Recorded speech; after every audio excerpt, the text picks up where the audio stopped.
Good morning, I'm Chantel from Microstead, and we're going on a road trip, so I thought I'd bring you guys along and share some of our packing tips and also like food allergy life stuff. So it's 4:25, we're about to get the kids up. I can hear Ava. I'm gonna go nurse her and we're gonna load her into the car seat. All right, we are halfway on our 7-hour trip.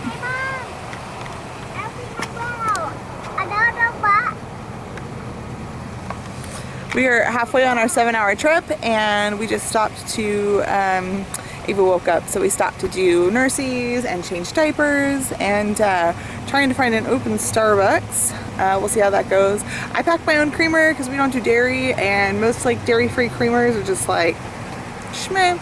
And so I always pack like my favorites, which are usually like sugar-filled, but they're delicious. And yeah, we're just gonna keep trucking along. We're gonna find a gas station. And we had some muffins. I'll share a little bit more about those, I think, on our next stop. But I pack all of our food for the whole trip, including like dinners and snacks. And so we had like the muffins, which had like gluten-free flour and oatmeal and coconut flour and hard-boiled eggs, and we packed some apple juices for the kids. So that's where we are. We're gonna keep going. All right, so these are the muffins. They are a carrot apple muffin with like cranberries, and most of the gluten-free muffins are kind of like a really dense like crumble, but they're like super hearty. And Robert just got out the hard-boiled eggs, and that's gonna be breakfast for our trip. Hello. So this video is going to be a lot about food allergy life and cooking from scratch, because that's how we prepare for road travel with the family with food sensitivities. And I know I've talked a little bit about food allergies, but the specific food allergies that we face are peanuts, tree nuts, lentils, shellfish, but we also don't eat shellfish or pork products. We eat biblically clean. And then also on top of that, we try to eat as anti-inflammatory as we can due to some autoimmune stuff in our family. So that means no gluten, no dairy most of the time. We do indulge in some like sourdough and things like that on occasion, but it's more often than it should right now, because I just went on a sourdough kick trying to learn to make sourdough. I achieved learning sourdough, but it doesn't set well with our tummies, and so we're not continuing to eat that. But in the meantime, I thought I would just share our food along the trip so you guys can see what cooking from scratch looks like, what travel looks like in a food allergy family, and just the kind of effort that takes, because it takes me 2 days of prep for us to travel, just in food, like spending the whole days just cooking and preparing a menu for us. And then the family we're going to be visiting also, like making sure that their diets are compatible but with what we're bringing to share. So, yeah. Hey, so we are at our destination at my sister's, but she's not here. My brother's here. Andrea's here. Peeps is here. She is like zonked. But I just wanted to share what we'll be doing for dinner. So yesterday I spent the time prepping our meals, like I've mentioned many times. So what we like to do on trips is we make that looks terrible in this, but we make a big pot of chili, and then we freeze it in freezer bags, and we use that to like insulate our cooler. And then we're just gonna have that simmering. Robert, Mr. Chef. And that is what we will just let people graze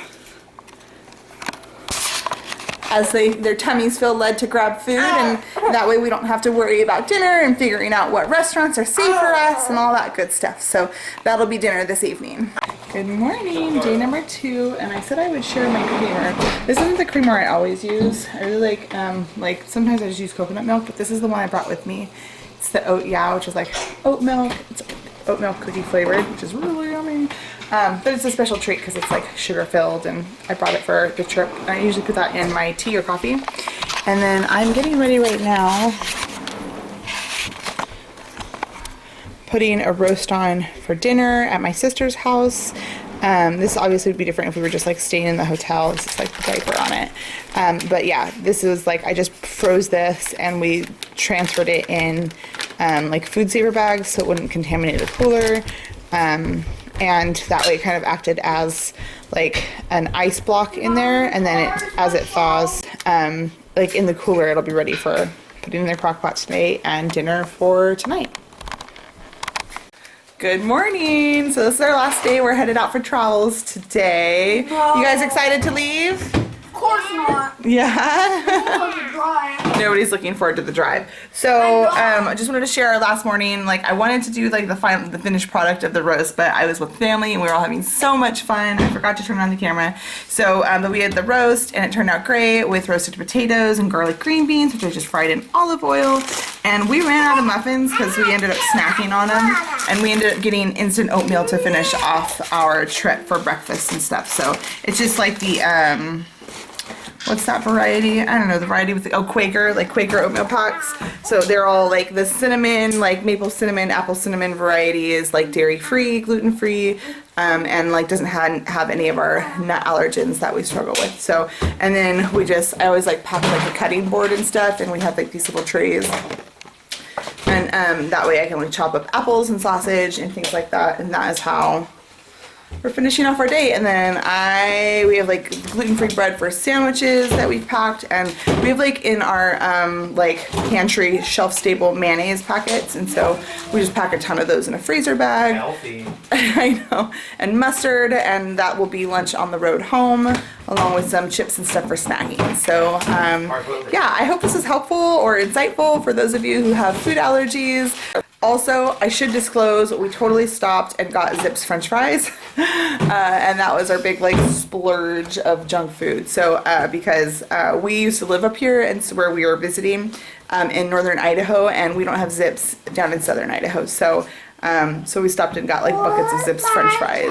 So I don't know where your apple juice is.